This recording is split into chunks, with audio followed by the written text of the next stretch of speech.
If I can make this knife, so can you. And you can probably do a lot better job. So let's get started.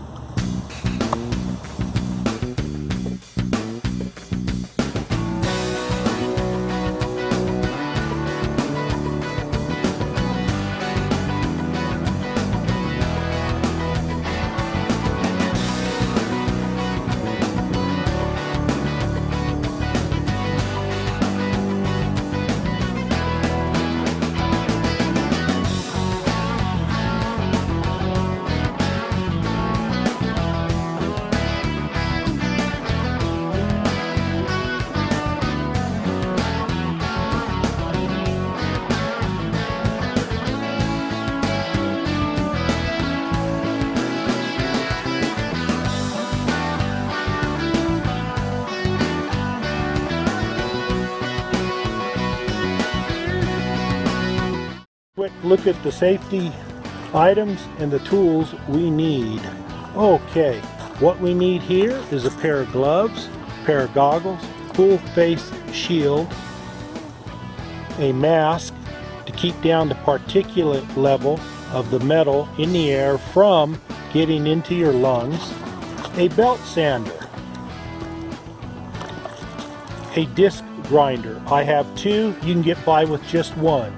You need two cut-off wheels in case you break one, you have an extra one, and you need a flat disc wheel. And then you need some pliers, needle nose and lineman's pliers, and then you need various clamps to hold the project down until you're finished with it. And that's about all you need. You probably have these at your home right now. Take the pattern that you have of the knife that you designed and trace it onto the meat cleaver or the metal that you're going to cut. Take your time and then take it over to the bench, strap it down, clamp it down, and start cutting slowly.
The beginnings of a really good outdoor knife from a meat cleaver.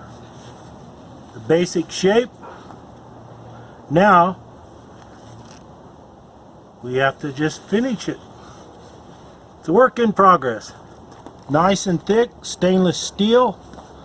I maintained the temper. I didn't push it too hard. So everything ought to be just right once we get it ground up.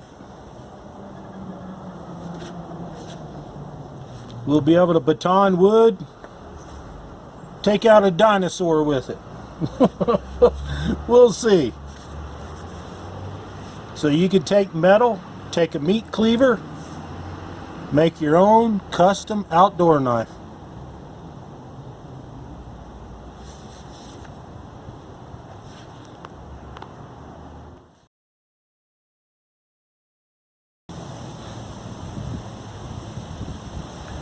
Well, I've already been working on this knife, trying to put a little bit of an edge on it, trying to shoot for a Scandi grind, but we'll see what it comes up to. This is a good knife. It was one that you saw me earlier go ahead and cut out of a meat cleaver. Now the thing about it is, I didn't want to go ahead and put this in a forge and reheat treat it. So I went ahead and I took my time. I did rush it just a little bit, but fortunately nothing happened. I did not take away the heat treatment and the hardness of it. This here is Pakistani stainless steel high carbon. This is a little bit older meat cleaver that I took, and I'll tell you what, this is one heck of a knife. It's strong. I've already batoned some wood with it, but I'm not too crazy about batoning wood with any knife. That's why they make hatchets and axes and splitting bars and things like that. But anyway, I'm going to go ahead and work on this here a little bit more, put more of an edge on it. Let's take a good look at that. Now, one thing I do wish was that the tang was a lot longer, but I'll probably end up taking this handle off sometime in the future, putting a new handle on it. It would be called scales to other people, but anyway, that's just what I've got to work with. And I'm kind of happy with the overall shape of it, but what I want to do up here, and I may have to take this to a grinder or just go ahead and put this on here for a while. I'm running 80 grit. That's pretty coarse sandpaper, but I was wanting to take that little hump back off of there and just go straight across. What I did was I took a piece of tape, lined it up straight going across, and then colored that in with a permanent marker. So if you can imagine, this here's all cut off. That's going to look pretty sharp. And then go ahead and put more of a edge on the knife. Polish it up a little bit, I guess, if you want. Or I was thinking about putting a patina on there with vinegar. So taking an old meat cleaver, putting a design on it, cutting it out, it kind of worked pretty good. And this is strong. This is some strong steel, I'll tell you what. It's a little bit older, but it works fine. The metal doesn't know how old it is. The important thing is I maintain the temper of the steel. I don't have to fire it back up and all of that. And there's a lot of times you got steel laying around. Maybe you've got an old meat cleaver. You can go ahead and make a knife that you want out of that. cut it, take your time, go through everything you got to go through, and it'll work for you.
Well, the reason why I was moving it back and forth is to dissipate the heat instead of just putting it in one spot, grinding it down, generating a whole lot of heat. You can see it's a work in progress, but it's coming along. Look at that. Now you can see where the edge is kind of turned just a little bit because it's so thin. Something you got to remember, when you get the metal real thin, it heats up a lot quicker, and anytime you get metal thin, even though it's the strongest, the best metal in the world, that metal becomes real weak at that thin spot. Henceforth, when people they get their razor edges on their knives, right? They're so happy of them, slice paper, cardboard, slice whatever. Well, that's great, but that edge is a lot weaker than a thicker edge. Conversely, a thicker edge won't be that sharp, but that thicker edge won't break or chip on you or dull out as quick as a super thin edge. It won't be as sharp, but you can still get a really sharp knife, a moderately thin blade and edge. It'll work fine. So we can polish this up, get it looking the way we want. A little bit later, I don't know, maybe a couple months from now when I get some more time, I'll go ahead and probably take this off the handle, put a good handle on there, make a custom handle. Shoot, this is good enough for anything. What do you guys think? I think it looks pretty good. It'll work. High carbon stainless steel, a little bit older design.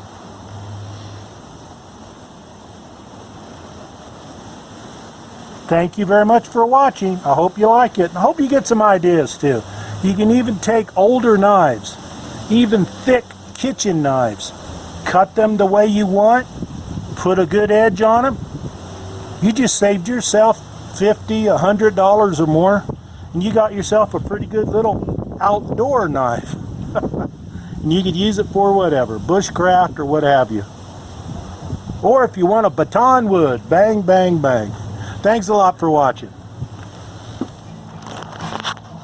Okay. See, this is called jimping.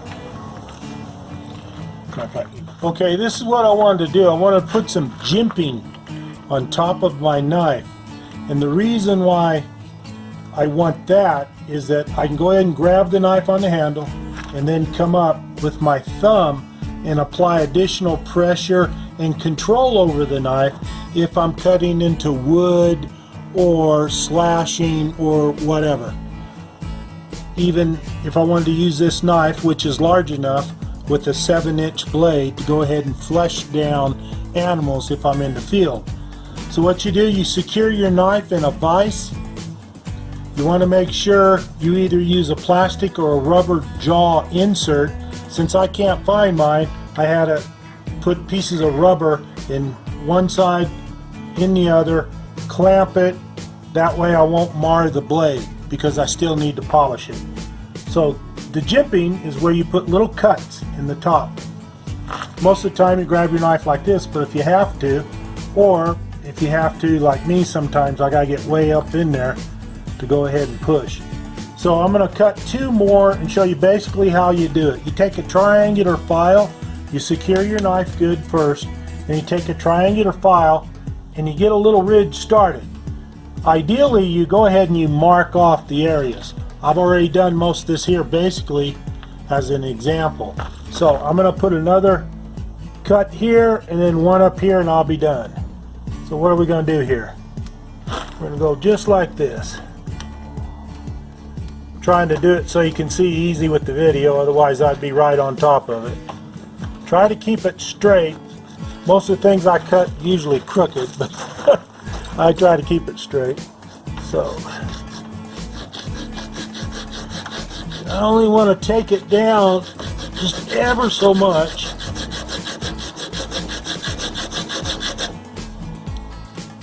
Let's see. It's pretty even. You have to take this one down just a little bit more.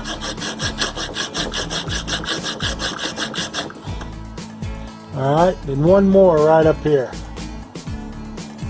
Get that started.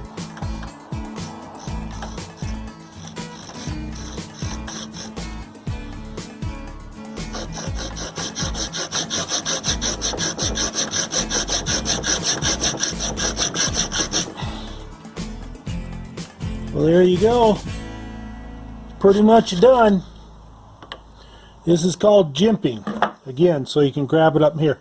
Up in here you can polish all that. And also when you use a ferrocerium rod to go ahead and start a fire, since I'm left-handed, let me get this out of here. Since I'm left-handed, I'd be picking it up this way, putting the ferrocerium rod here and then pulling the rod, and right there goes all the sparks. But you can see, here it is. Now I just clean that up, buff that out, make sure there's really no sharp edges unless you want them a little sharp. This isn't too bad. There's my knife right there. That's how you put jimping on. Doesn't take long at all. Try to make them even so they look real nice. The cuts, they're not too bad for being offhand.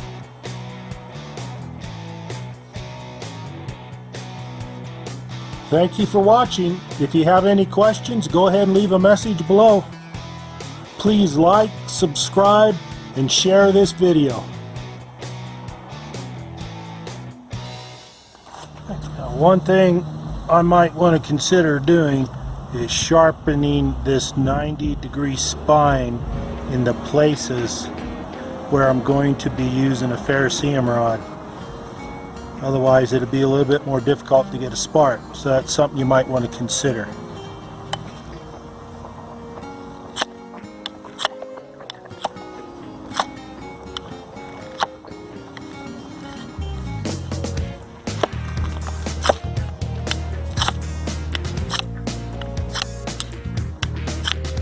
Okay, that's a pass, but again, I want to sharpen this, get it flat 90 degrees. So it's absolutely sharp right here. So it digs down in here. Of course it'd help I'd scrape off more of this protective coating on here. There you go. So you're going to be able to start a fire. Now, let me put this down to the side. Let me do something right here. This is a pretty good sized piece of Chinese elm. Now hopefully my baton won't break. Got a little one here.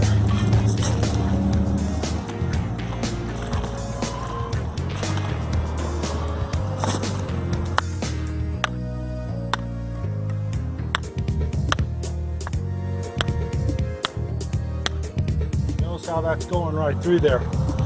Getting a bigger baton.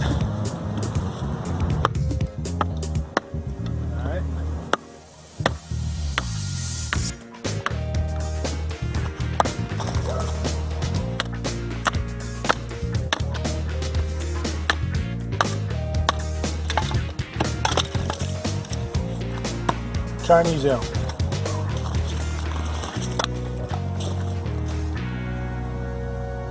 Okay, let's see what we can do on a piece of Chinese elm.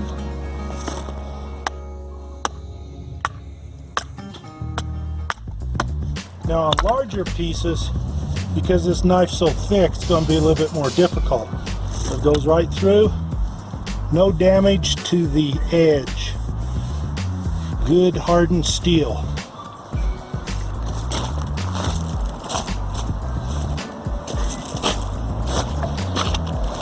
2x4 redwood, something that's not very hard. No problem. Another piece of this Chinese elm.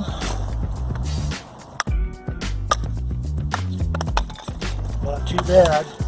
Everybody's always wanting to do a fuzz stick or something. If your knife's sharp, it'll do that.